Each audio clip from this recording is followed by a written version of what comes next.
because your sword protects me at all times. Father, you are my sustainer, my provider, my comforter, my guide, my strength, and most of all, my friend. In the name of Jesus and the power of his blood, I equip myself right now with the whole armor of God, that I am covered from head to toe in every aspect of my life. There should be no parts of my life that are exposed on the inside or out, but all should be covered by the blood of Jesus. In the name of Jesus and the power of his blood, I put on the helmet of salvation. I have been redeemed from all traces of poverty, and I rebuke and bind a poverty spirit. You supply all of my needs, and I am blessed all the days of my life. In the name of Jesus, I speak abundant harvest in my life. My bank accounts are overflowing, and my barns are full. The blessings of the Lord overtake and pursue me all the days of my life. I speak financial security and wholeness over my family, and the perfect will of God in my life. In the name of Jesus and the power of his blood, I rebuke, bind, and curse the spirit of death. I shall not see untimely death, nor shall death have any hold over me. I shall fulfill all of my days, months, hours, years, minutes, and seconds. I have divine order in my life, and death has no grip on me. 1,000 shall fall by my side, and 10,000 by my right hand, but it shall not come nigh me. In the name of Jesus and the power of his blood, my feet are shod with the gospel of peace. Peace rests upon me and covers my mind and heart. I have peace in the midst of storms, chaos, and confusion. Your peace comforts me in times of trial and sustains me from being weary. It surpasses all understanding, rendering logic helpless. And I think I'm hearing revolution in the air. Tell me, brother, talk to me, sister. I think I'm hearing revolution in the air. Tell me, brother. Talk to me, sister. It is time for us to use our power. Please do not beg folks for power. Nobody is going to give it to you. You were born with power.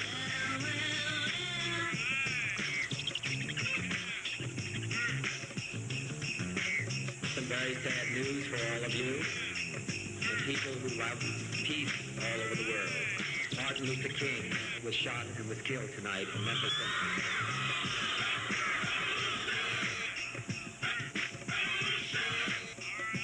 I will never say that progress is being made. If you stick a knife in my back 9 inches and pull it out 6 inches, there's no progress. You pull it all the way out, that's not progress. The progress is healing the wound that's below me. I'm hearing revolution in the air. Tell me, brother, talk to me, sister. But the hard truth is that not everyone is sharing in this city's splendor and glory. There are more poor than ever, more families in trouble, more and more people who need help but can't find it. A struggle against the common enemies of man, tyranny, poverty, disease, and war itself. We believe that all men are created equal, yet many are denied equal treatment. And so we say to all in this nation who dare listen to us, black, white, Jew, Gentile, Asian, Latino, that we are brothers and sisters in a long and difficult struggle.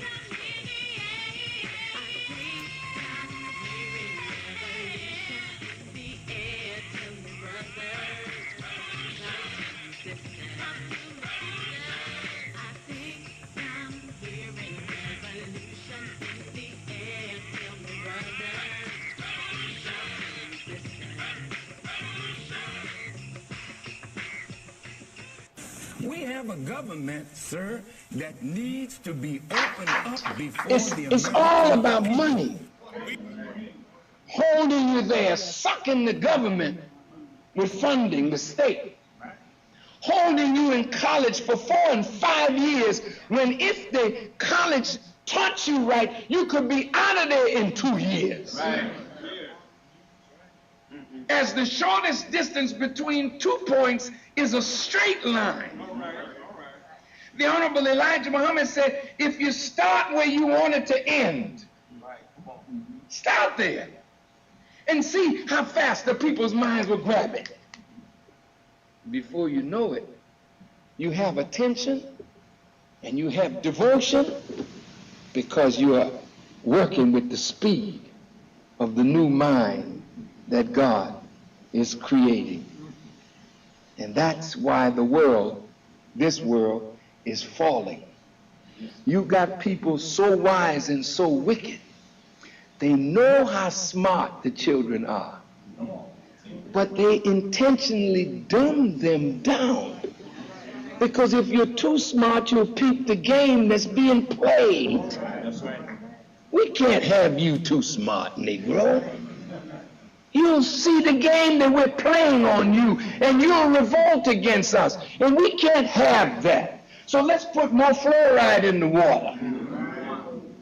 They say it's to protect your teeth from having cavities. Lies. We didn't have fluoride in the water when I was coming up, and we hardly knew what a cavity was.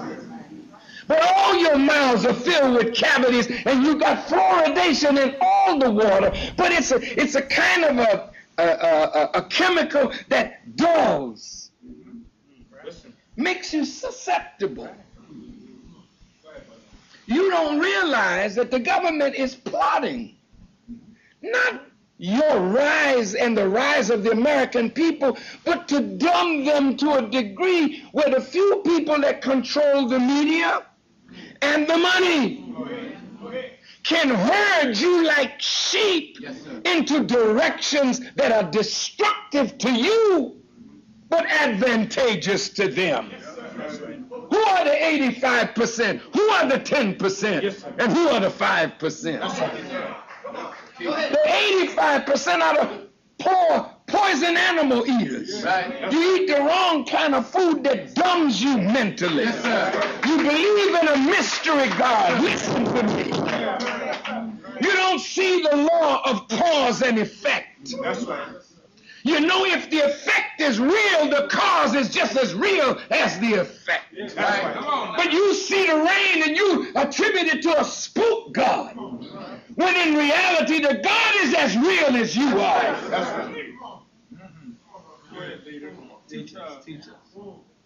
So you sitting around waiting for some mystery God to pop out of the sky to do for you when you could unite and do for yourself. Yes, sir.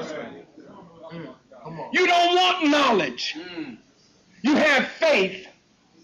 Come on, leader. God will make a way. Come on. That's what we say. God will make a... He will. But he'll help you to make one for yourself. That's right. It's not that you don't have faith in God, but faith has to be supported or complemented with knowledge. You don't sit around and watch TV all day saying God will make a way. How the world turns.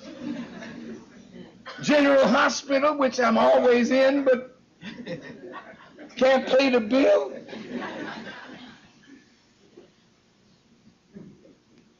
All my children.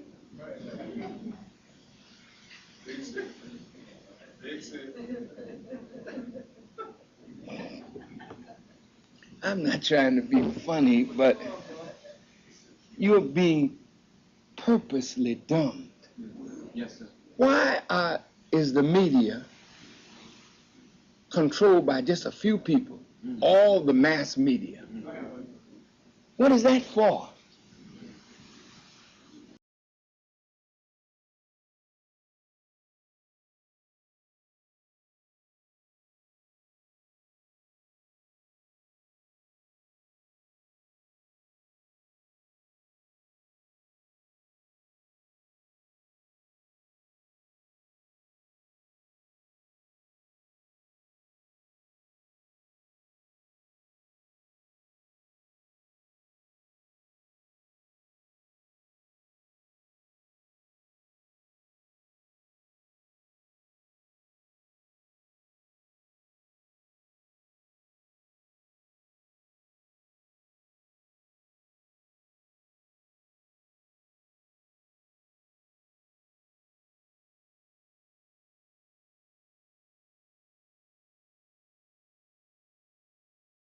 I think I'm hearing revolution in the air.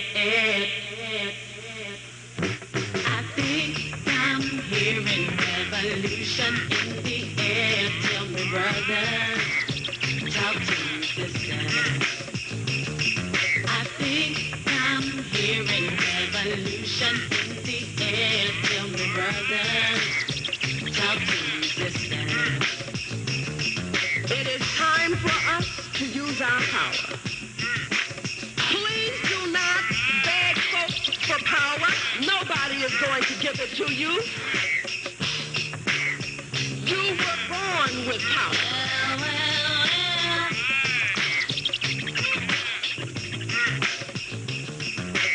Some very sad news for all of you and people who love peace all over the world. Martin Luther King was shot and was killed tonight in Memphis.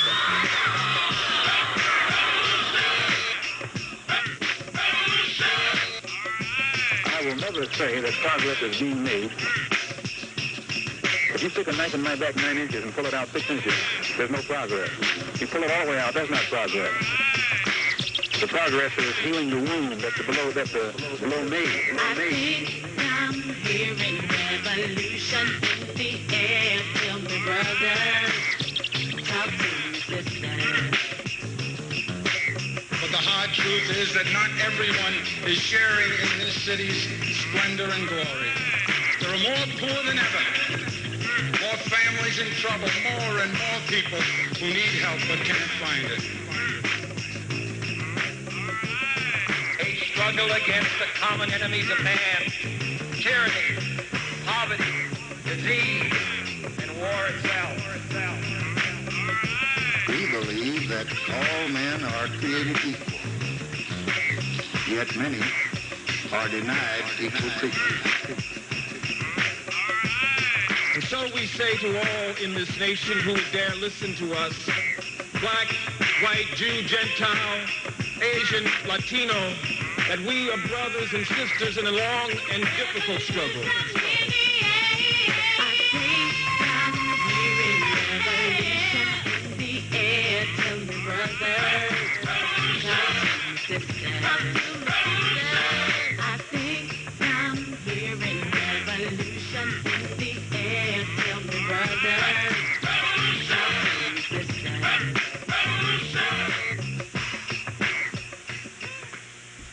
We have a government, sir, that needs to be opened up before the American people.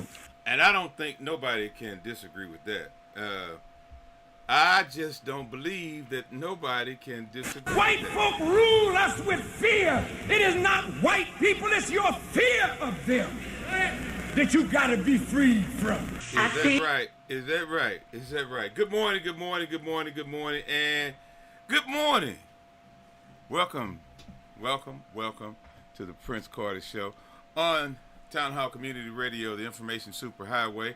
We're going to be around this morning talking for a few minutes about some of the things that are going on in the community, some of the things that are going on in the neighborhood, some of the things that we're concerned with as it relates to our people in our community. If you want to jump in at any time and share your views or your opinions, the number is 314-732-1212. That's 314-732-1212. This program was designed with you in mind. We want to attempt to get like-minded people around the world or around the city or what have you together and share views and opinions and some of the things that we can do to make things better for not only ourselves but for our community as a whole.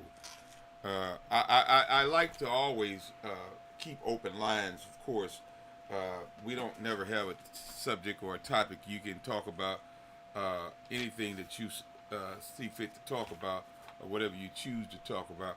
Some of the things that I personally want to make note of this morning are the situation with the dogs in the community. We got folks that are being mauled and killed by dogs. Is it the dog's fault or is it the dog owner's fault? Why do we allow these dogs to run rapidly through our communities and nobody's held accountable for it. Is education important this morning? We need to talk about education as well, education in the black community. We want to talk about some of the things that you agree or disagree with. And one of the topics this morning we're going to be talking about, is it acceptable for elected officials to go to work under the influence of anything or intoxicated? Those are some of the main things we want to talk about this morning. But, of course, as always, you can talk about anything you like. What's your concern? What would you like to see changed or enhanced as it relates to your community? Is there anything that concerns you? Anything that you feel needs to be addressed? Anything that's being overlooked? What can we do that we're not doing? Why aren't we doing it? It's a million questions, not 1,000. There's a million questions. I was listening to the Board of Aldermen meeting, and the president of the Board of Aldermen just slammed a gavel and walked out and adjourned the meeting. I thought that was to me a great opportunity for someone else that has better leadership to step up and continue the meeting after she left, and that would have showed us something as far as I'm concerned. I want to say good morning. Good morning, Miss Grant. Happy Sunday to you too. The number to call in is 732-90. That's the other number. 732-1212. 732-1212. Of course, the 314 area code. I think it was horrible that we got folks that are elected to represent us. We have elected people to represent us that can't even conduct themselves accordingly. They show a lack of leadership. They show a discontent for the entire community, let known the positions that they hold. I don't think that elected officials should be allowed to go to work under the influence of anything and are intoxicated. And I think that when they do, there should be something or someone in place to provide a check and balance. There shouldn't be folks, how can you represent me? It's just like a doctor. Would you want a doctor coming to work to operate on you that's been getting high or intoxicated before they get to work? Is that somebody you want to cut you open and go inside of you and operate on you? Those are some of the things we really need to look at. I want folks to think about the issues that really concern us. I'm looking at this piece with the St. Louis Public Schools, the educational piece, and how so much money is being misappropriated. And in fact, the children are suffering as a result. The children are suffering.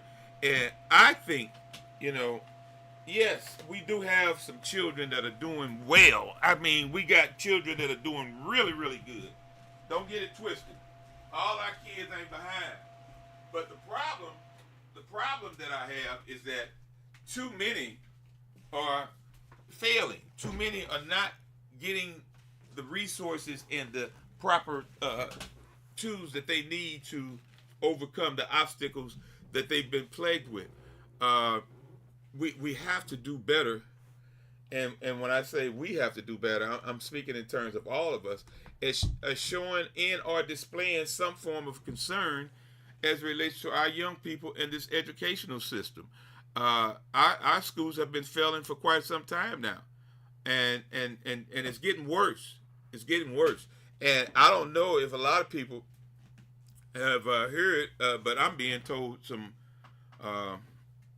heartbreaking stories about some of the things that are going on in some of our public schools and high schools especially. And speaking of high schools, did you hear or did you know that the children at Vashon are going to have to probably be relocated once again? According to the information that I've received, is the NGA wants to buy it. They not want, but they have already signed the papers to sell Vashon High School, and they're going to my understanding, relocate the children at Vashon inside of the old Beaumont, because some folks sitting on the board that are moving in silence. And see, that's another thing with those board meetings. A lot of times they have these what they call them. I call them codes, and they vote on things in codes. And the people sitting in the audience that's listening, they don't even a lot of times even know what they're voting on and what they're talking about because they do it in codes.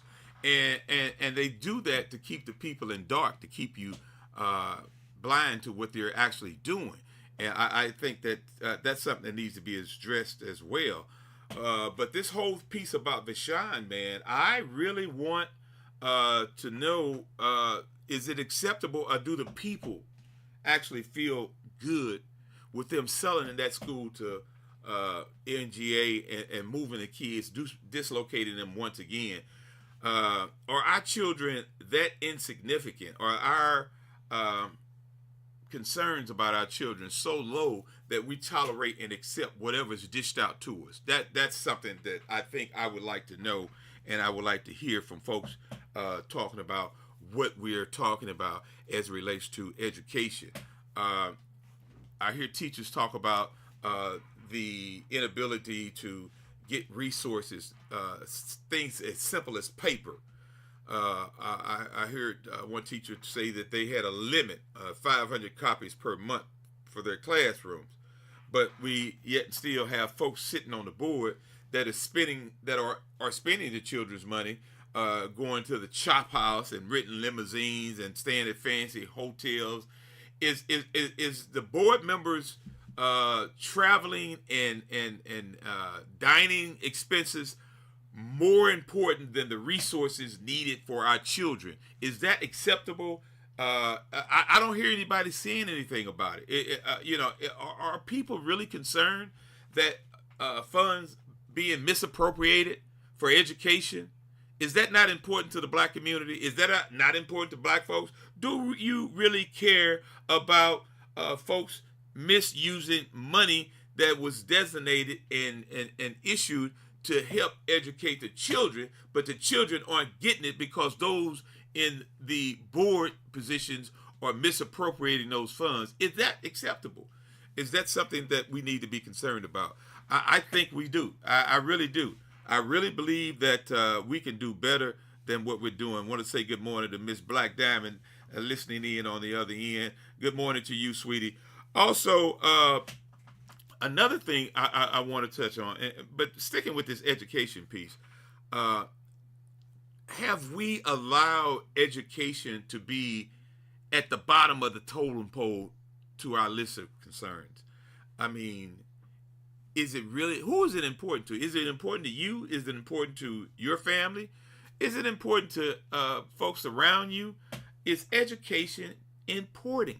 Is it really important? And what should we do to improve the quality of education for our young people? Our young people are suffering because of what? Lack of knowledge. You know, I had an old friend of mine, the prisoner of love, rest in peace. He used to say, he used to always say, the world could not survive without the ignorance of people. And it has gone over his quotas. Is that something you agree or disagree with? Do we tolerate so many things because of ignorance, or do we tolerate so many things because we just don't care anymore? Or do we just say it ain't our business? Or do we really care about the state of the black community and black folks as a whole and the direction that we're going in? Can black people do better than what they're doing? I challenge anybody to answer that question and be honest about it. And I don't want you to just say anything. I want you to really say what's on your heart and how you feel. Share that, because we really need to have dialogue and talk about, are we doing the best we can do? Or, you know, we so-called, a lot of folks think we're what they call free. I think many of us are still in shackles.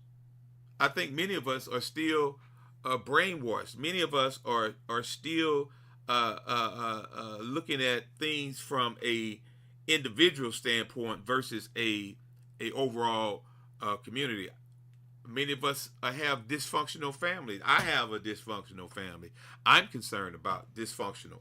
but we have so much dysfunctionalism in our community that it's becoming the norm. We're beginning to tolerate so much dealing with this mental illness piece. We got people that are suffering from mental illness, and they're in our communities, and they're running rapid, and they're making things uncomfortable for those that aren't suffering from mental illness. So what do? Do we continue to ignore it and hope it go away?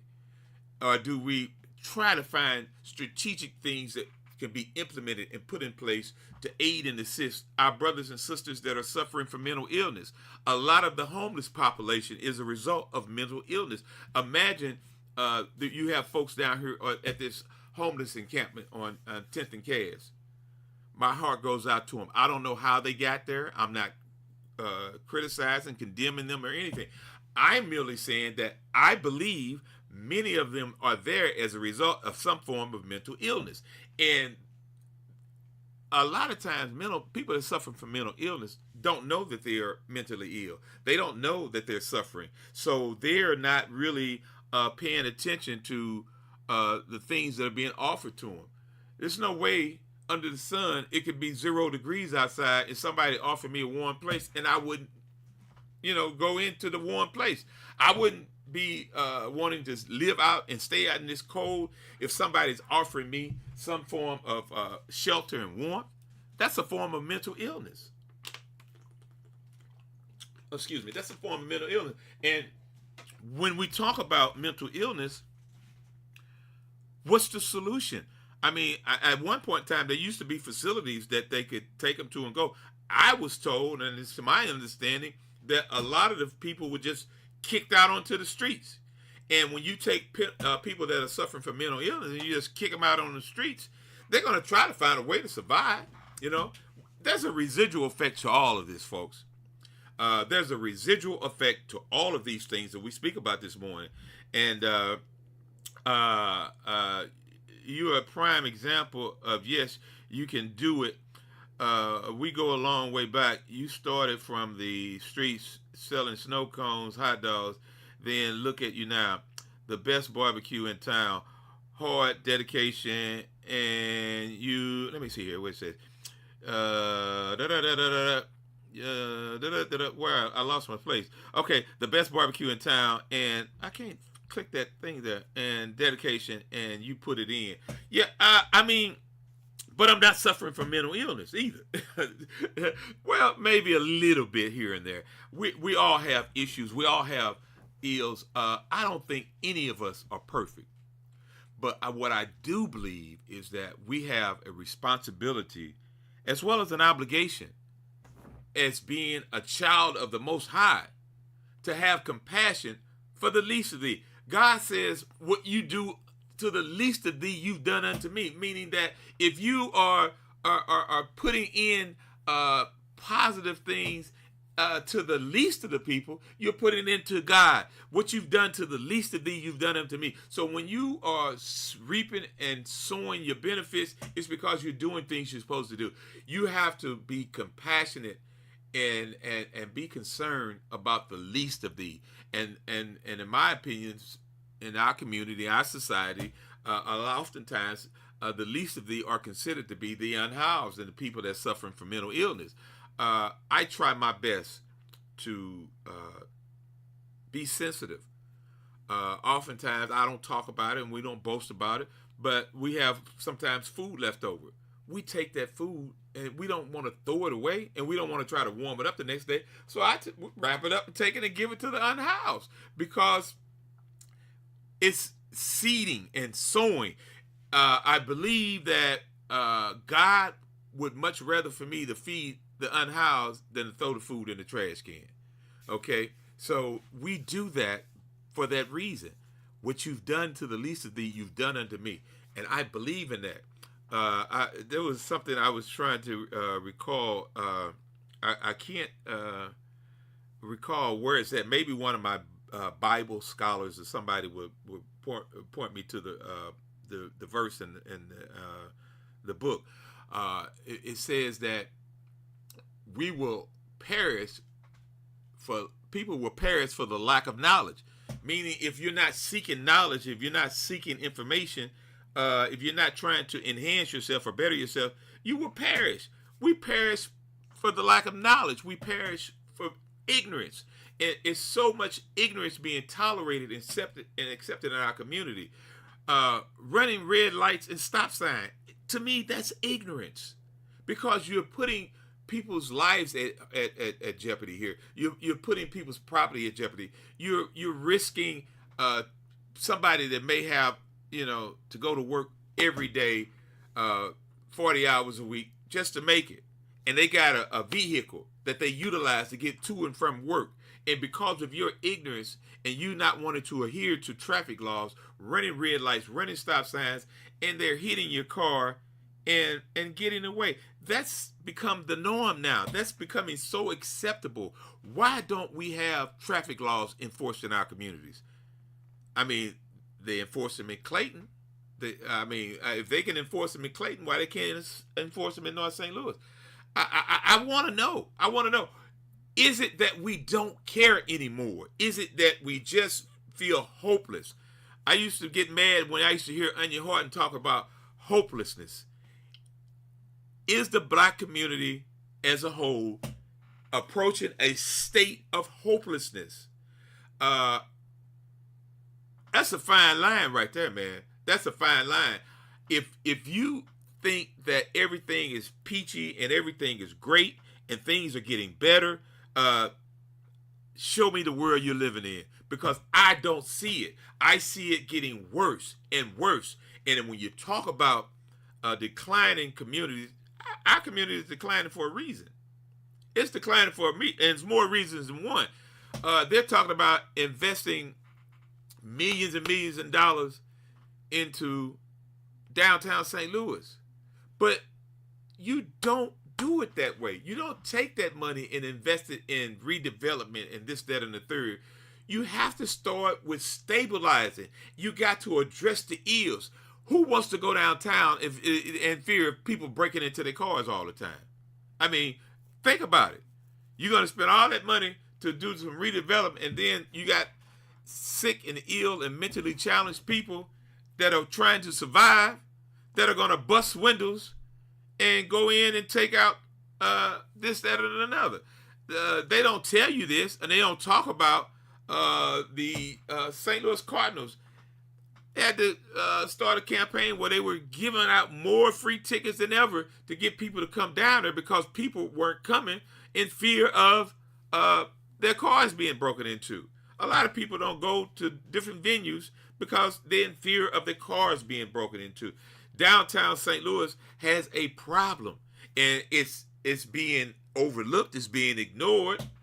And you're talking about spending money to redevelop. Why not find a way to help stabilize some of this homeless population?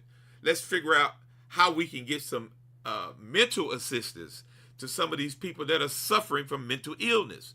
Let's figure out how we can put a damper or a block or a stop on increasing that population. We have to come up with strategic things to do to address these ills, because if that population continues to grow, the problem continues to grow. So we can't continue to ignore the unhoused. We can't continue to ignore mental illness. These things are becoming so horrendous in our community that we have to really step back, analyze it, and figure out, what can we do to better this? What can we do to enhance this? What can we do to stop the growth? And those are the things that I would love to talk to someone about this morning. 732-1212, 314-732-1212. I want to know your opinion. I want to know your thoughts and what needs to be done and how we can address these things that are plaguing our community and our society as a whole. And man, I tell you, we have so much, and I think that's one of the problems. The issues have become so great, and the problems have become so great that many people don't even want to take time to get involved because they figure it's hopeless, as Onion Horton used to always say. And listen, I got to take a real short break. I'm going to come right back with more of the Prince Carter Show. I think I'm hearing revolution in the air. hearing revolution in the air. Tell me, brother, talk to me, sister. I think I'm hearing revolution in the air. Tell me, brother, talk to me, sister. It is time for us to use our power. We do have power, people. Don't get it twisted. As a people, as a community, we have power. The problem with our power is so divided, it's so fragmented, and we have so many people that would rather see folks laying down and not addressing the ills because they don't want to have to get up and do some work too. We got work to do. We are not moving forward as a people. Individually, yes, some of us are excelling. Many of us are doing pretty good.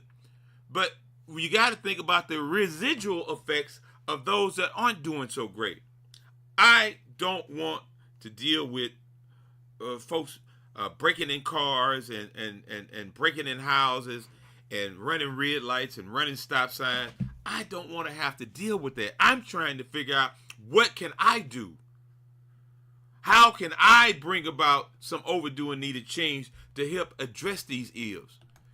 Insurance rates are going up. Why? Because of all the accidents. People are, many of our people, for whatever reason, our young folks, they don't want to work. They're not going to work. Their job is to take from people that are working. We got to figure out a solution for that, folks. We got to come up, because guess what? Ain't nobody coming to save black folks. You can say what you want to say. Nobody's going to come and save us. We're going to have to unite and come up with strategic things to save ourselves, because you're waiting on Jesus and hey, I don't know when he's coming back. They say he's coming back. He may not even want to come back to this. Think about it. He might not want to come back to this. So we got to really, really be about the business of trying to find strategic ways to save our people, save our community, save our heritage. We're making history right now, whether you want to know it or not. History is being written by our actions and our inactions. It's historical of how so many people are just not engaged. So many people just don't care. So many people are not willing to roll up their sleeves, unite, and come up with plans to address our ills. We have to save ourselves, black people. Nobody's going to save us. And as soon as we figure that out, the better off we're all going to be. We have to find tangible ways to do things to fix the things that are going on and going wrong in our community. It's not my problem. It's not your problem. It's all of our problem. And until we figure that out, and until we say, you know what, I can't continue to operate like this. I can't continue to be silent on this. I can't continue to ignore this. I'm going to find a way to get involved and get engaged. I'm going to go to I'm going to join an organization, start a block club or something to bring about some change. Block units used to be a very powerful tool in our communities back in the day. But many of those folks died off or just they got outnumbered. We got to figure out things to do to bring about the change in our community. I've been dealing with this money for 3.5 years, fighting to get money that was sent by the federal government to our community. A lot of people didn't even know about the money. A lot of people thought that Prince Carter was crazy when he started telling them about all of this money that was sent. And as a result, they just sat back and didn't care. And lo and behold, once they figured out it was real, then people jumped on board, started trying to get the money. But we can't even get enough of the small black businesses that have been neglected and disrespected to come together on a united front. Small black businesses. It ain't a whole lot of us out here, okay? Believe it or not, let me tell you something, people. When you ride through North St. Louis, I focus on North St. Louis because that's where I live, that's where I work, and that's where I play, okay? A lot of these vacant buildings and businesses that you see and vacant lots are the residual effects of decades of neglect and disrespect. And a lot of it came from our elected officials, those that are represented to elect us. And the different building inspectors and code enforcement people contributed a lot to that. They've shut down, but they're trying to shut me down as we speak. And I'm fighting with them. And I'm not at liberty to go into details, but there's some corruption that I'm dealing with from city government, from politics. And as the days come, I'll be able to talk about it more as we get closer and closer to some court appearances. But they've been after me, and anybody that's been following me knows that since I came back 15 years ago, I've always had an issue or a problem with political structures in North St. Louis. Politicians trying to shut me down and stop me from operating a legitimate business. Why is that? Why would politicians not want Prince Carter to open and operate a legitimate business? I'll tell you why. Because Prince Carter won't pay money under the table. He ain't got it. Prince Carter won't donate money to their political campaigns. He ain't got it. So as a result, they do one thing. If you don't give them money, if you don't shoot money to them under the table, they make it impossible almost for you to operate and make money and cost you money and make you spend unnecessary money. They have been doing this for decades, and that's a residual effect of what you see when you ride through North St. Louis. That's a residual effect of what you see when you see vacant buildings, when you see closed down businesses. Those are residual effects of what the political structures that we black folks have been voting for decades. That's what we've been getting, and we continue to get it. Now, there may be some new ones coming along. I'm not going to condemn them yet. I'll let their actions do that. But historically, we have had a bomb deal from our elected officials in our community. Now, I ran into a new alder person that's new to me, may not be new to you. I just recently got hip to Lauren Keys.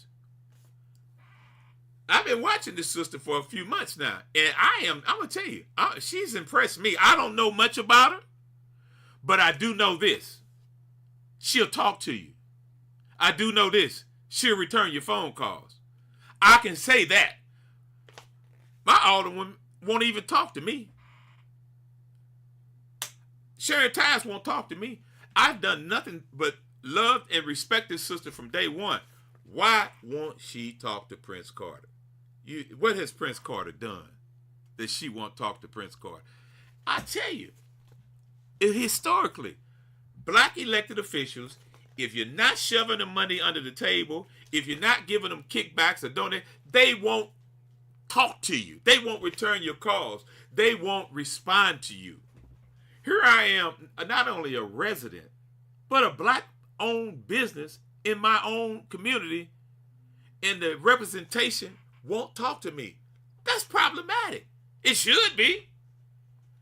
Now, by the grace of God, and I'm not going to give all the details out, I am supposedly today, go look at some addresses.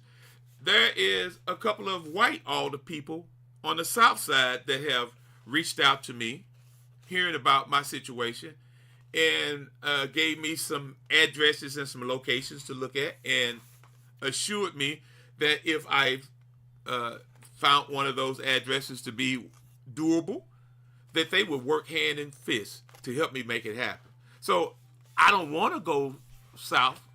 I really want to stay north. But if I don't have representation in my community that's willing to talk to me, that's willing to address my ills and my concerns, I have to go where people are willing to do that. Good morning. I'm sorry. My grandbabies I done woke my grandbabies up, y'all, this morning. Hi, good morning. Good morning. Hi, Papa. All right.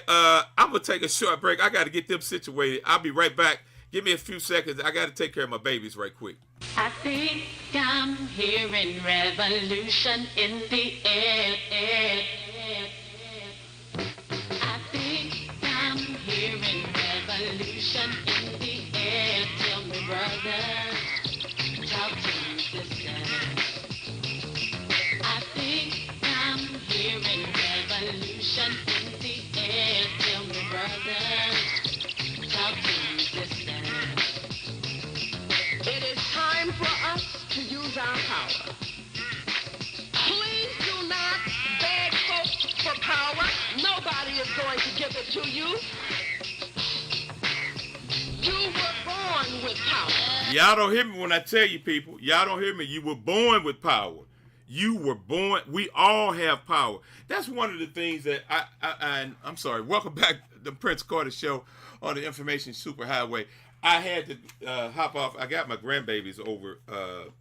I got, 4 or 5 of them in there. And the 2 youngest, when I woke them up, talking too loud, I guess. But nonetheless, we got them situated. And yeah, we were born with power, people. The problem is we're so divided. We're so divided. And these politicians have to do better by, and they won't do better because too often we keep voting them back in over and over and over. The same ones. Historically, we vote them over and over. In areas that I've noticed outside of St. Louis that do well is when the people vote them out. And what happens is by doing that, those people that come in know that they have to produce or they'll be on the chopping block too. If you don't have to produce for the masses of your people, you're going to sit in there and suck all the life out of everything that you can and keep it going. There's no reason, based on my history and my track record, there should be elected officials working night and day to shut me down as a black business. We should be embracing black businesses. We should be enhancing and encouraging black businesses to come into our community. But again, as I stated earlier, if you drive through North St. Louis, when you see these vacant buildings and you see these vacant businesses, a lot of that is a residual effect of what we've been voting for, and voting for the wrong people, and people that's focused on personal and self-gain. Many of our elected officials historically have been focused on personal and self-gain. That's like I said, I met this sister recently, Keys. I'm watching her. I'm watching her because she appears to be on the up and up from what I've seen thus far. Now, if I don't know, if it's something I don't know, pull my coattail. But I called that woman at probably about 10 o'clock in the morning or so, and left her a message, and lo and behold, 2 or 3 o'clock in the afternoon, she was calling me back. I've never had an elected official to respond to me that way. She won me over with that one. I tell you that. Now, I haven't checked the voting record out. I haven't. I've been watching the board meetings here lately. A lot of folks don't know that you can, we don't have time to go down to City Hall to sit for the board meeting, but you can pull up all of the board meetings on YouTube. And speaking of YouTube, I'm going to ask each and every last one of you that's within the sounds of my voice to lend me a little support. I got a thing that you can do to help us further this call, because Facebook is going to take us off real soon because of some of the things that we're going to be doing and talking about in the days to come. But you'll still be able to catch us on YouTube. So what you're going to have to do is go to my YouTube page and subscribe to it. It's a free subscription. It's not going to cost you any money. All you have to do is click on subscribe. Once you click on subscribe, anytime we go live, it'll send a notification to your phone and let you know we're live and we're having a program, and you can chime in and listen or whatever. But as it relates to the Board of Aldermen, you can pull up all of those meetings, all of the Board of E&A meetings and whatnot. You can pull all that stuff off of YouTube, folks. And I've been, watching here lately and paying attention to how they're moving and operating. And it's kind of hilarious for me to see how they're fighting over this Rams money. They inflicted something on small black businesses with the $37 million out of the $500 million. It was $500 million allocated, and only $37 million was slated for small businesses and non-for-profits. That to me was an insult. But nonetheless, not only did they only allocate $37 million, but they've been holding that money hostage for coming up on 3.5 years now. I quit counting the days because it's too many. We need to understand that we as a people are being bamboozled with the way they're doing this money. We're being bamboozled with folks collecting interest. That was one of the things that I noticed, and a lot of people haven't noticed this. Most of this money was earmarked and designated because of the neglect and the disinvestment of North St. Louis. That's the reason they were supposed to start spending this money with the HUD census tract.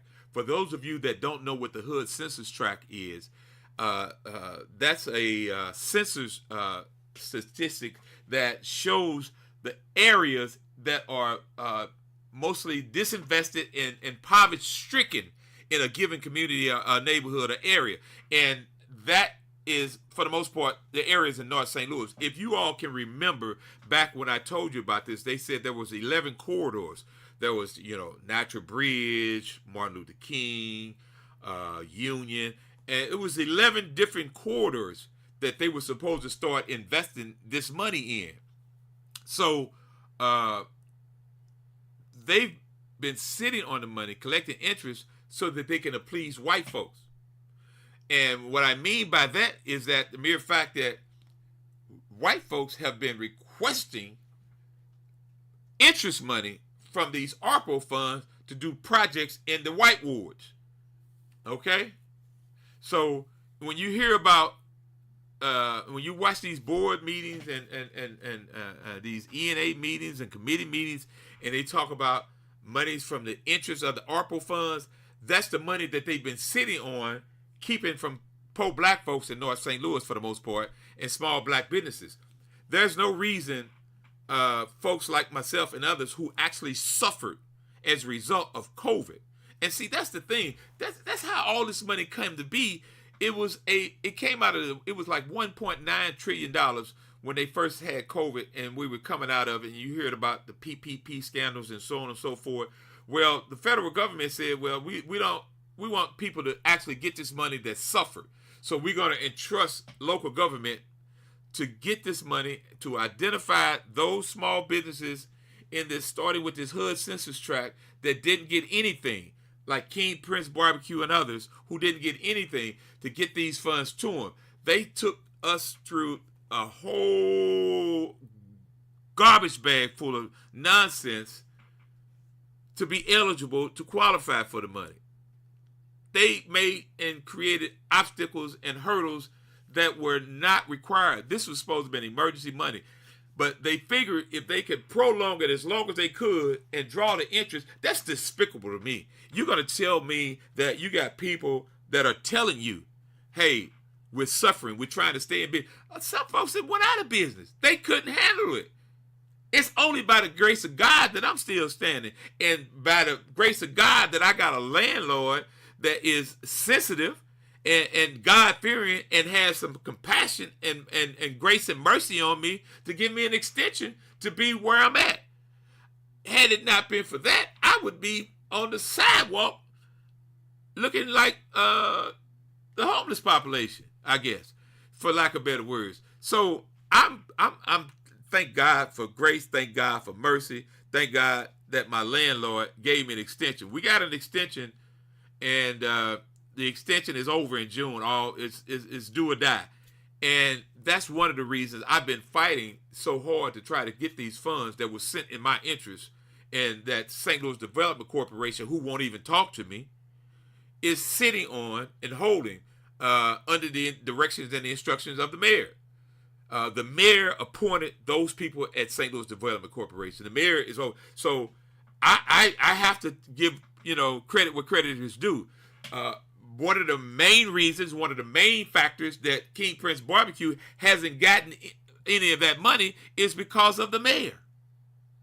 And her, in my opinion, let me get this right, because I still love the sister. I voted for this mayor for a state rep. I voted for treasurer, and I voted for her each time she ran for mayor. I had faith in her. I believed in her. Not today. Because once a person show you who they are, once a person show you what they're about, you have to believe it. So I can't get mad at her. I'm praying for the sister. I'm praying that God will remove her spiritual blindness and allow her to understand what she and her administration has done to King Prince Barbecue and others is despicable. And she and her administration and the St. Louis Development Corporation need to understand, if the federal government send you money to your community for small, poor black businesses and others, you should not sit on that money. You should not hold that money. You should not create obstacles and barriers to try to prevent them from getting that money. That is despicable.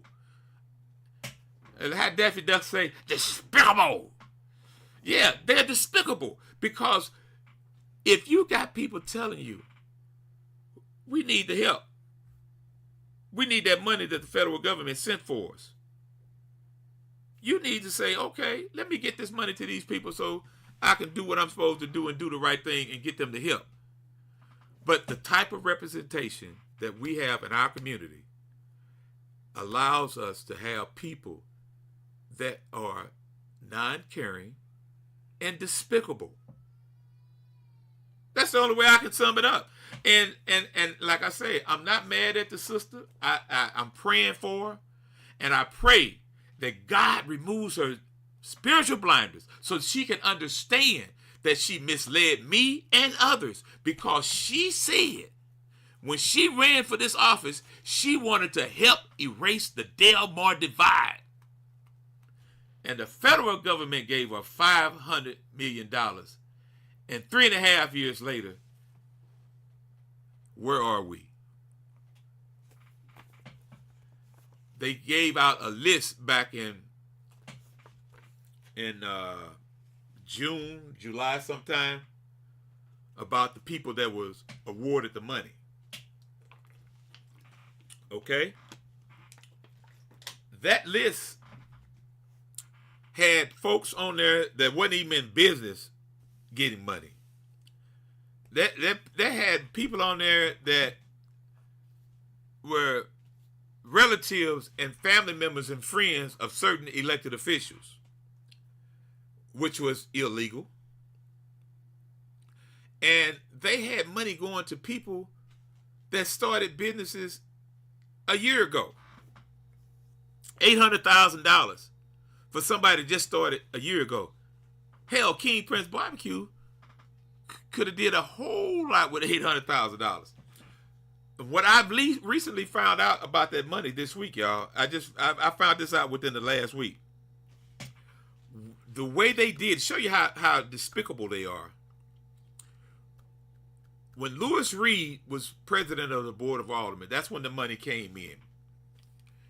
And they had, under Louis Reed, they had set up a program, whereas the people in the hood census tract, those 11 corridors, would be eligible for ARPA funds. And we were supposed to get 60% of our project was supposed to be funded with ARPA funds.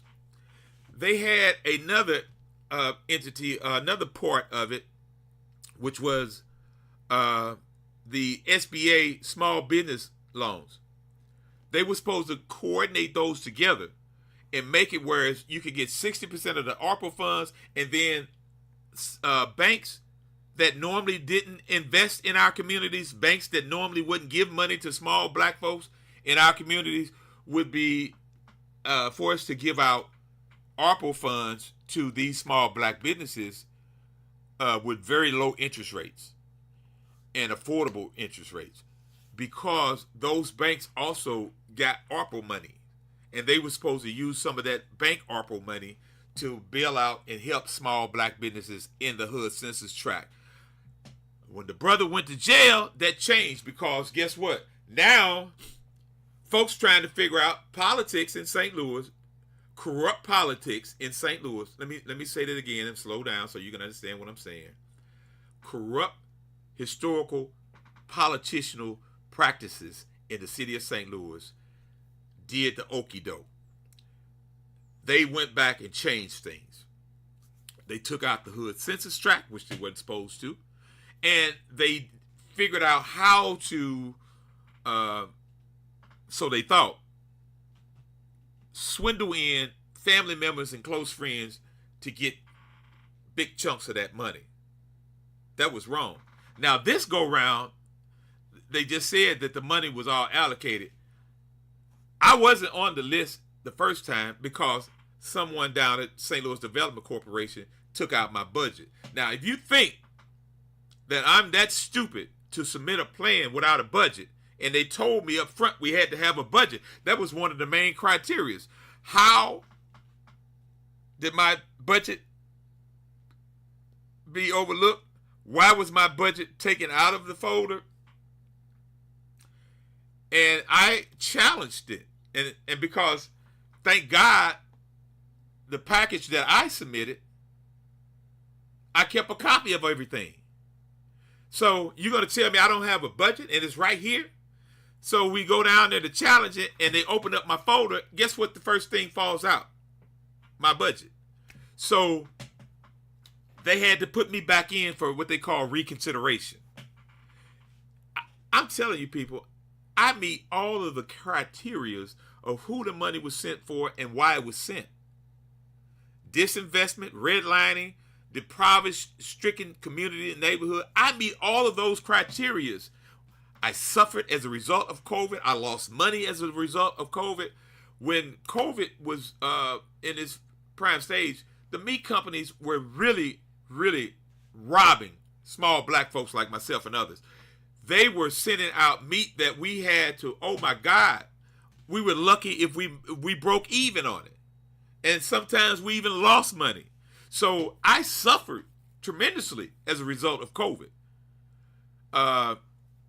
So long story short, they ended up putting me back in. They said, oh, you right. You got everything here. This is right. Everything is there.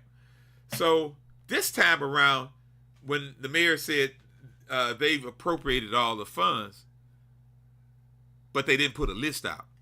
You don't see a list because they're moving in silence. They're moving in secret. They're moving in keeping the people quiet because they don't want you to know who's getting the money. They don't want you to know how much they're getting because they want to get all the money out, and then that information, that you'll get it after all the money's gone.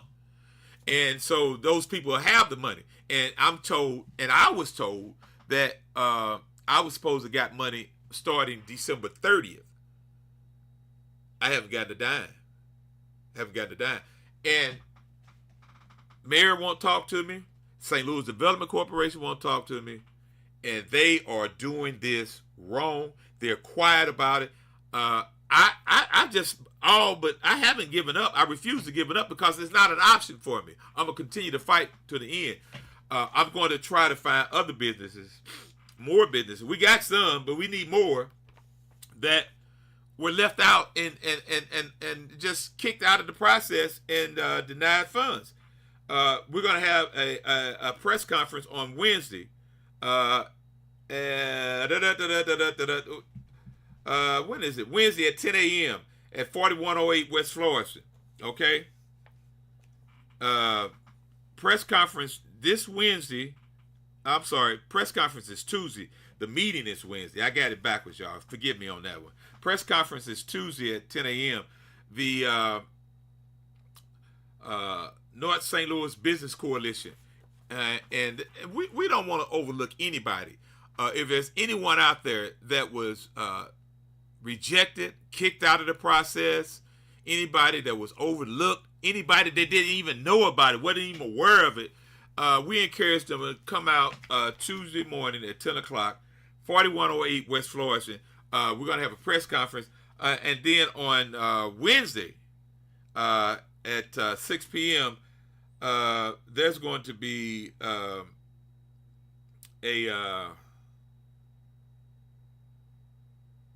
what is this here? Okay, the press conference is Tuesday. Now on Wednesday, February 5th, something going on at 8111 North Broadway on Broadways. I got to find out more about that.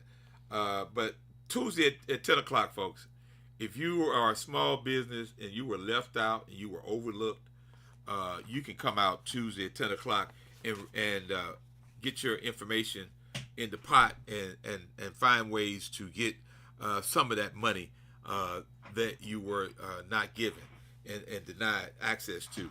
So that's this Tuesday at 10 o'clock, 4108 West Florissant. And if you got more questions about that, you can call 314 496-4408. 314-496-4408. You can call that number and find out if your business is eligible for any of these funds and how you can go about getting involved. So again, folks, I'm not giving up. I refuse to give up. And I think that it's really sad that we as a people have not found proper representation in our communities. I've reached out to the congressman. I'm waiting for him to call me back. I'm seeking a congressional investigation. I think there needs to be a congressional investigation into what St. Louis Development Corporation and the mayor's office has done with this project and these funds, and how they have gone out of their way to keep people from getting this money.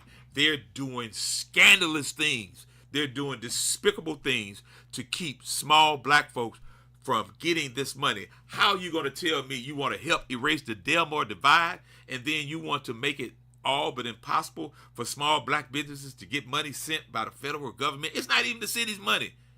Okay? This money is not even St. Louis Development Corporation's money. It's not the mayor's money. It's not the alderman's money.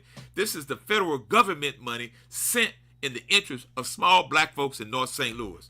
And those that look like you and I, that are elected to represent you and I, are gone out of their way to do everything possible to keep you from getting that money. That's despicable. And if anybody can disagree, you can call and tell me. 314-732-1212. I would love to hear from you. I would love to hear from you. And if I said anything wrong, I encourage people all the time, correct me. If you ever hear me say something wrong, I want to be corrected. I'm not that type of guy that walk around and think I know it all and I have all the answers, because I don't. So when I say stuff, I know 9 times out of 10, I did my homework on it. But if you ever in life hear me give out misinformation or wrong information, I encourage you to pull my coattail, call me out on it. I welcome it, because I want to be corrected. I'm correctable. See, some folk don't want to be corrected. Some people think they know it all. I'm not that guy.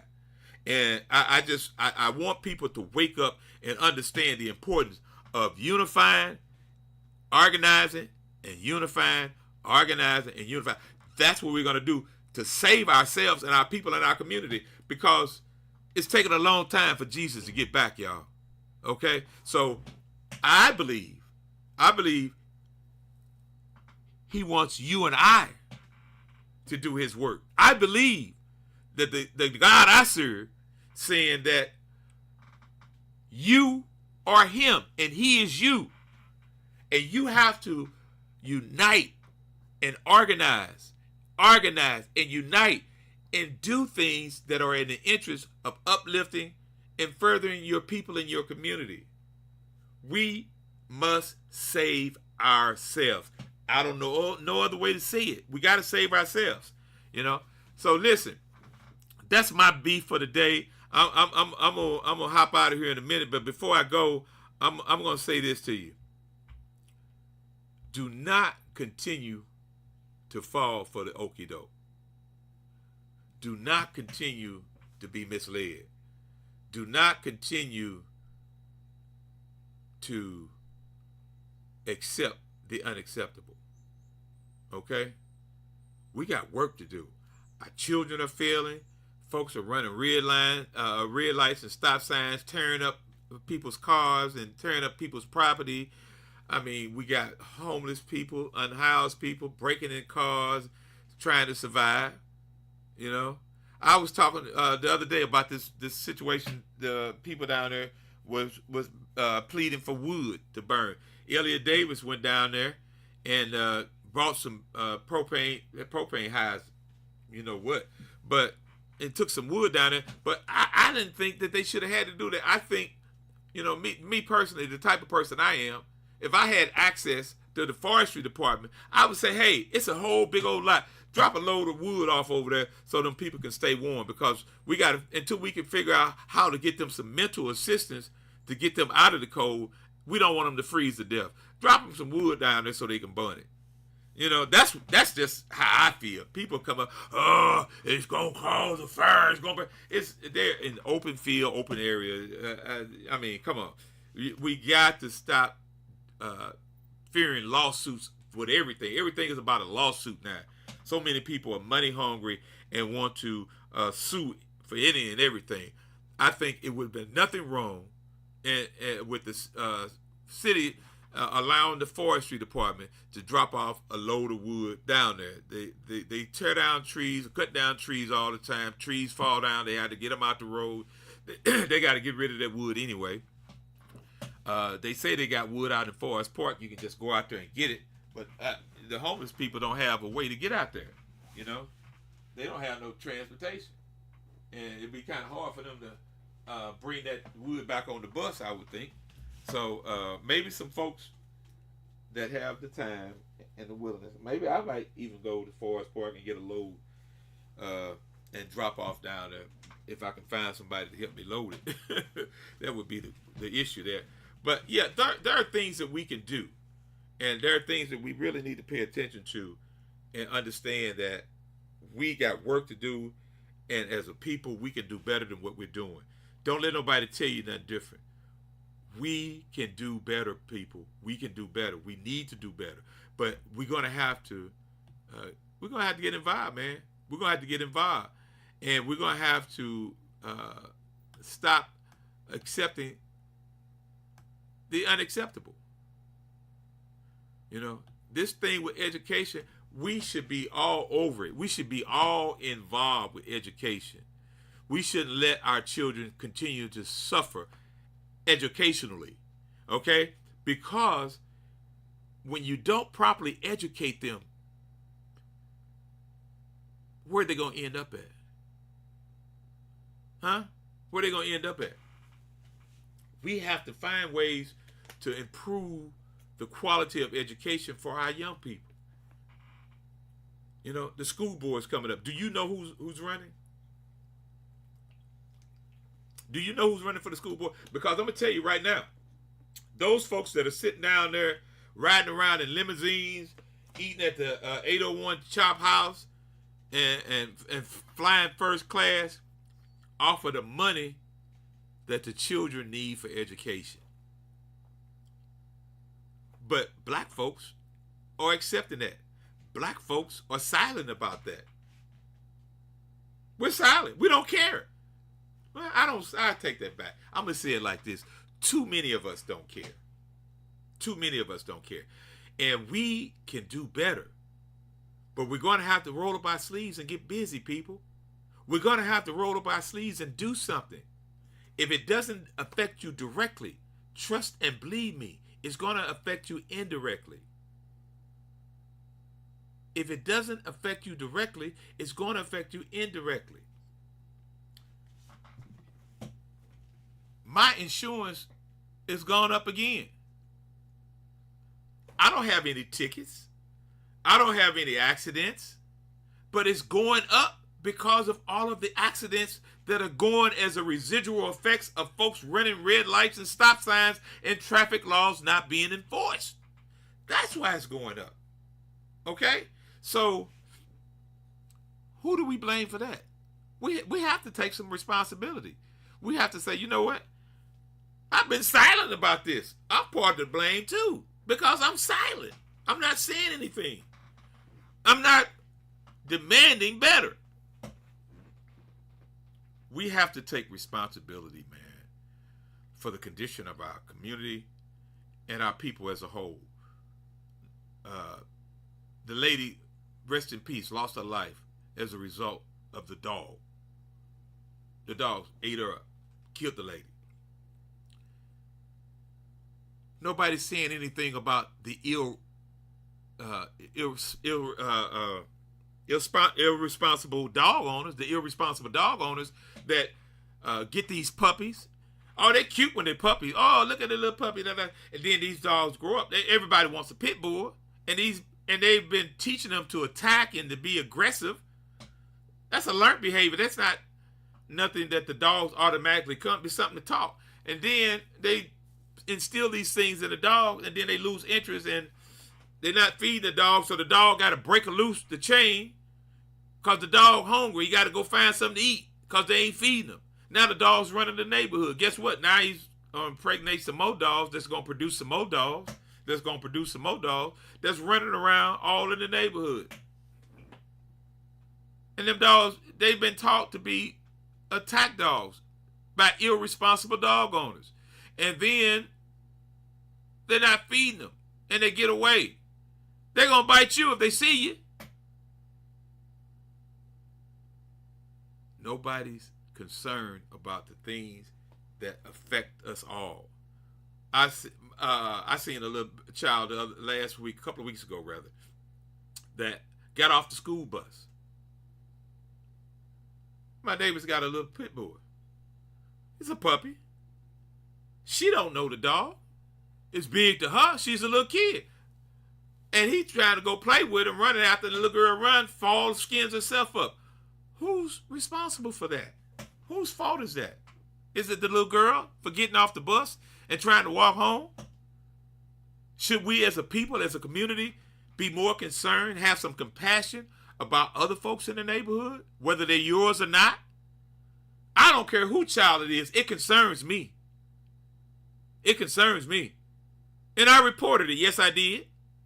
I went through the proper steps. Let me tell y'all also, Citizen Service Bureau, 314-622-4800. 314-622-4800. Enough people aren't using that.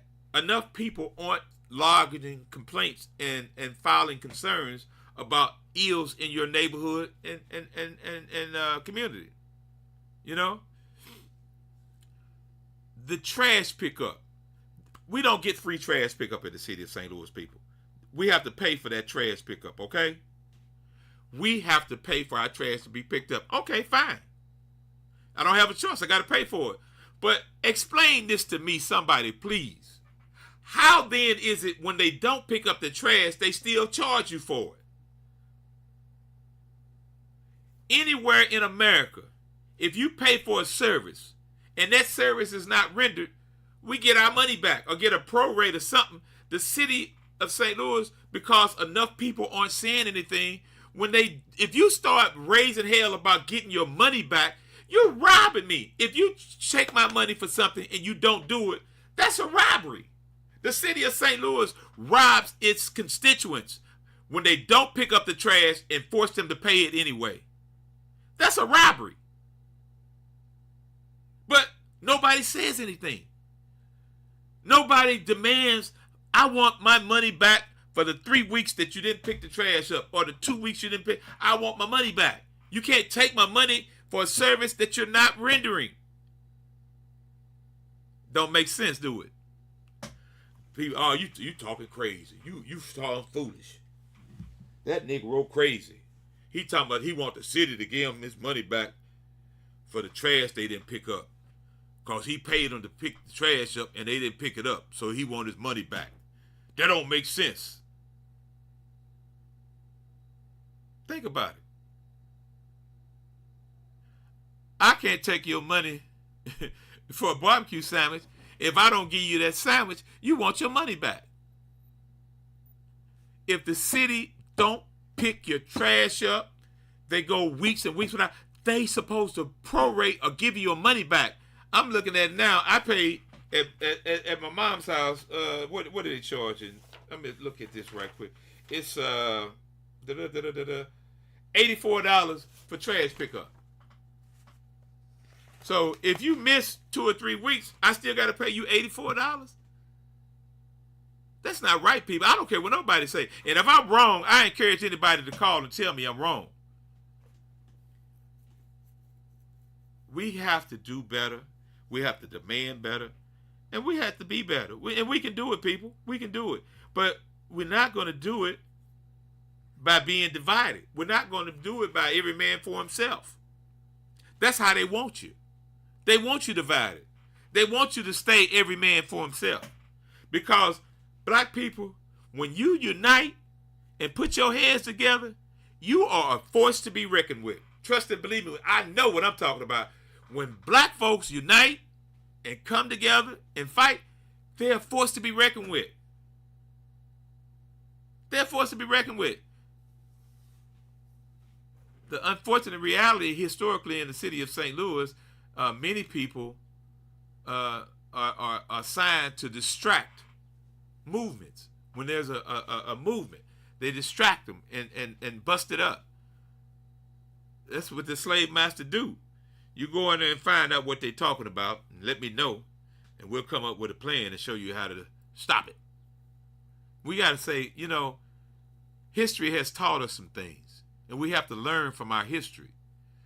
And we have to look at the different struggles and the different battles that we've overcome and we've achieved historically. And we have to put all those ingredients together to combat some of the things that we're conflicted with today. People, we can do better than what we're doing. We don't have any excuse. We got all this technology, all this information. I mean, I love Facebook. I enjoy some of the humor. I'm versatile, man. I could be serious today, and later on tonight, I could be a comedian. I mean, I don't want to be serious all the time. I want to smile and laugh like anybody else. And humor is good for the soul, I think. It's good to have a good laugh. That's the reason I went to the comedy show last week or so and had a good time. Agent Ratliff put on a good show. I enjoyed it. And I think that we use too much of this technology in the wrong way. We can have fun with it, but use it for the good. Use it to do something to help somebody. Use it to find ways to share information. You know, that's why they have the share button. I share a lot of stuff. I share other businesses. I don't have a problem with that. People, man, why you share another so big? They're gonna take away from you. It's not gonna take away from me. And black folks need to stop thinking like that. We need to stop thinking like that. There are enough of us out here to support any and every black business that comes along. You got to offer good service. You got to offer a good product. You got to offer competitive prices. You know, that's one of the biggest things that people complain about with my business. Oh, why you so high? I'm like, oh, why you so cheap? You know, everything is going up, and they expect small black businesses' prices not to change. You know, I'm going to catch all kind of hell this up and coming week. Because the egg prices is hindering and it is affecting the overall price of the product. So now I got to find a way to offset that, and it's going to cause a little price increase on certain things. I didn't make the egg prices skyrocket. I didn't do it. Listen, before I get out of here, I want to ask you all to do me a favor, and I'm gonna get in trouble for this, but I'm gonna do it anyway. I'm gonna ask you to support some black-owned businesses this week. Okay, we got some black-owned and operated businesses that I know for a fact that are doing great things and great work. I'm gonna take a short break and clear my whistle, and I'm gonna come back and tell you who they are. I think I'm hearing revolution in the air. I think I'm hearing revolution in the air. Tell me, brother, talk to me, sister. I think I'm hearing revolution in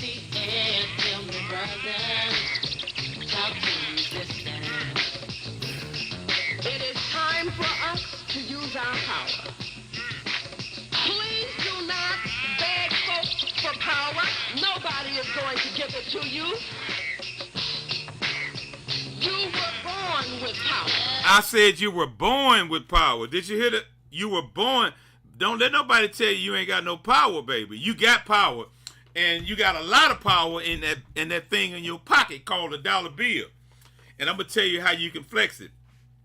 You can show your power at Family Cleaners, located at 8721 North Broadway, open Tuesday through Saturday, 9 a.m. until 5 p.m. Professional dry cleaning service with a smile. Family Cleaners, 8721 North Broadway. They own and operate their own plant. If you got a work uniform you got to wear every day, you know you're going to go to work with your uniform. You want to be tight. You want to look right. Take it on by Family Cleaners, 8721 North Broadway. And tell them that the barbecue man sent you. If you remember back in the day when you used to have them heavy starch, they specialize in that starch crease jeans. Yeah, if you want to old school one day, you can do that. Your cry robe, they can clean it. Curtains, they got you. Now, you know that big old pretty comforter that you done spent all that money on, you don't really want to put in the washing machine, but you got to clean it though.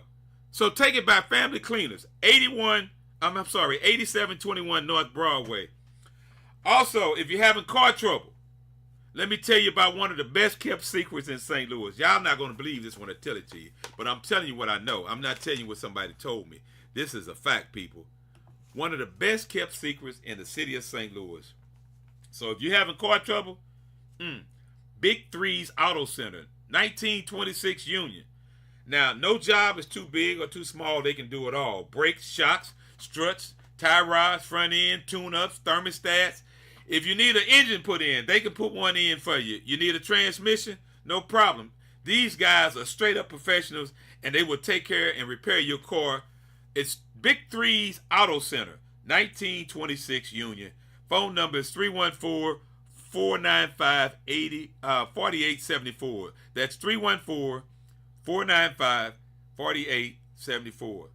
Big D's Auto Care. If you want your car fixed right and you don't want the dealership prices, go check them out.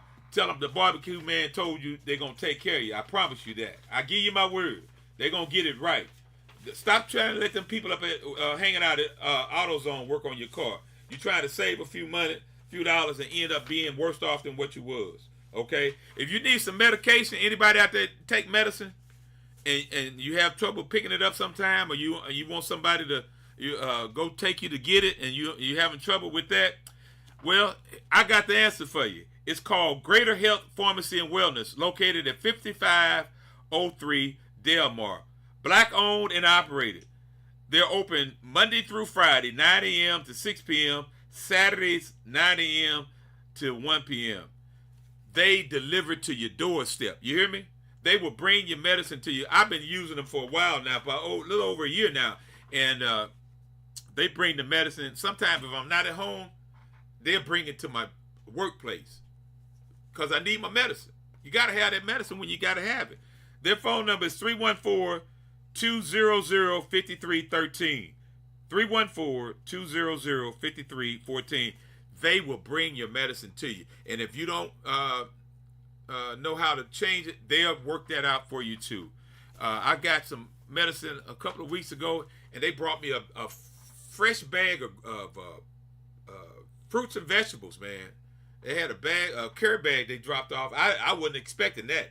And fresh stuff. I had some cabbage, some broccoli, and onions and sweet potatoes. They surprised me with that one. So I'm in love with them. I love their service. I love the way they treat you, and they're so committed to providing good service and getting you your medicine on time.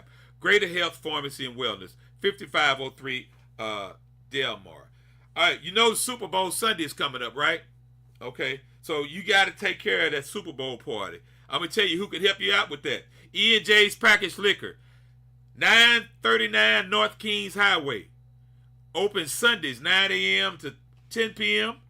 and Mondays from 7 a.m. to 10 p.m. And they're also open Tuesday through Saturdays, 7 a.m. to 1 a.m. E&J Packaged Liquor, 939 North Kings Highway.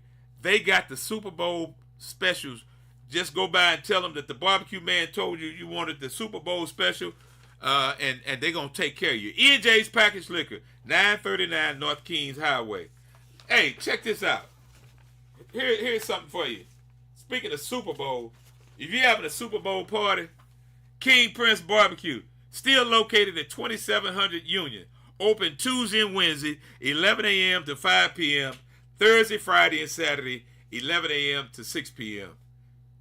Get your orders in for Super Bowl Sunday. King Prince Barbecue, ribs, rib tips, snooks, pork steaks, chicken, hot links, Polish. King Prince Barbecue, home of the mini combo, rib tips and snooks, the best of both worlds. The mini combo, rib tips and snooks. You can also get that VIP platter. That's any 3 meats plus potato salad. Any 3 meats plus potato salad, the VIP platter. Birthdays, anniversaries, family reunions, office party, Super Bowl parties. King Prince Barbecue will cater to your budget. That's right, King Prince Barbecue will cater to your budget. Locks of Glory. You ever heard of Locks of Glory?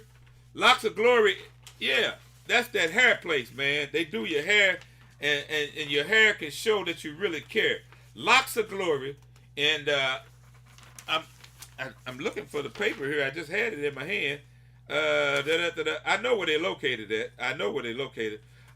Okay, here we go. Locks of Glory has an array of services from nails, manicures, pedicures, facial, massages. They have a float tank therapy, skin care, makeup artists, barber services, waxing, tanning, hair removal. That's right. If you got hair in those unwanted places, Locks of Glory can remove that hair.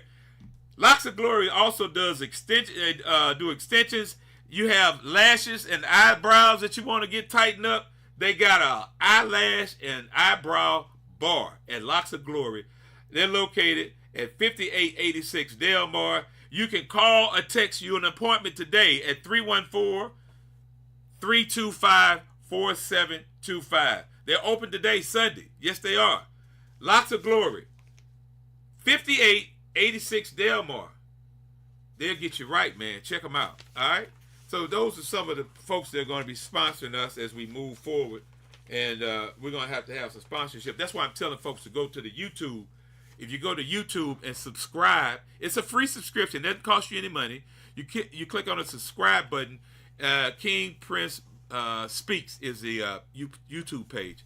And you can be notified anytime we go live and give out information and have these discussions. So that's all I got for today. And if you know of a black-owned business that's doing good and providing good services to our community, I wish you would call and tell me about them right now. Anybody know of another black-owned and operated business that's doing good things in the community, that's doing offering a good service? You can call them out right now at 314-732-1212.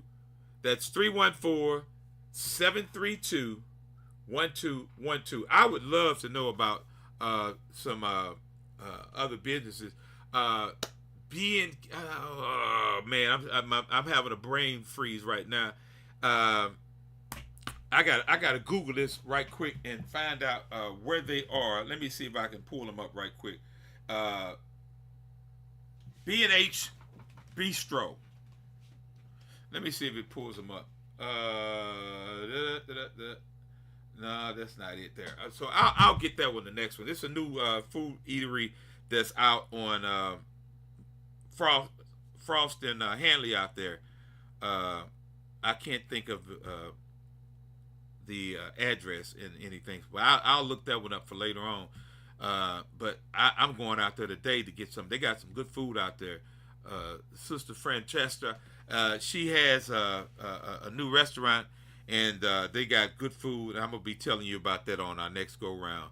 But any black businesses out there that you think that is offering good services or new business that's up and coming, we need to know about it. We need to get this information out and let folks know about other black businesses that are out there that want and need our support. And if you know of a business that wants or need black dollars, we're going to have a opportunity to share that information throughout the program as the days come, because I want to help elevate other black businesses. I don't want to be the only barbecue joint in town. If there's other barbecue places out there that's doing good work, black owned and operated, I support them. I think that we have to get away from that mentality of wanting to be the only game in town, or want to be the only one that people know about. I want to help elevate other businesses, because God got me no matter what. I trust and believe. My faith is so strong that I can afford to acknowledge and offer other black businesses a helping hand if they want it. And I think that we need to do all that we can to circulate that dollar in our community. Too often we allow folks from outside of our community to come in and just rape us and suck all of the life out, and don't put anything back into the community, don't do anything for the community. They come down and get all the money, and then they go out to Chesterfield and Ladue and all those other places and live their good life off of our black dollars. I say we need to turn the tables on that and find ways to put more dollars back into the black community, because that's how our community is going to grow. It's sad. I get heartbroken, man, when I ride down some of these streets and I see some of the neglect and the devastation that has allowed our communities to go down. And I want to try to do something to change that. And I can do that by talking. Oh, Jaden Diner on Martin Luther King. I forgot about them. Martin Luther King and Annie Malone. They're doing great things over there, offering good food. Man, I went down there the other day and I got some ham hocks and greens. That's all I ate. And man, I tell you, those ham hocks were, if you like ham hocks, you know, I know a lot of folk don't eat pork anymore, and I ain't mad at you, but I don't eat as much as I used to. I still indulge because I still enjoy it. So Jaden Diner got the ham hocks and greens, man, down there that'll knock your socks off. Right there on Martin Luther King and Annie Malone. Jaden's Diner. Yeah, check them out. We have to find ways to do things to make it better for not only us, but our people in our community as a whole. Hey, this is Prince Carter. I've had a ball through it all. May God continue to bless you all. Until the next time, in between time, you take care. I think I'm hearing revolution in the air. I think I'm hearing revolution in the air. Tell me, brother, talk to me, sister. I think I'm hearing revolution in the air. Tell me, brother, talk to me, sister. It is time for us to use our power. Please do not beg folks for power. Nobody is going to give it to you. You were born with power.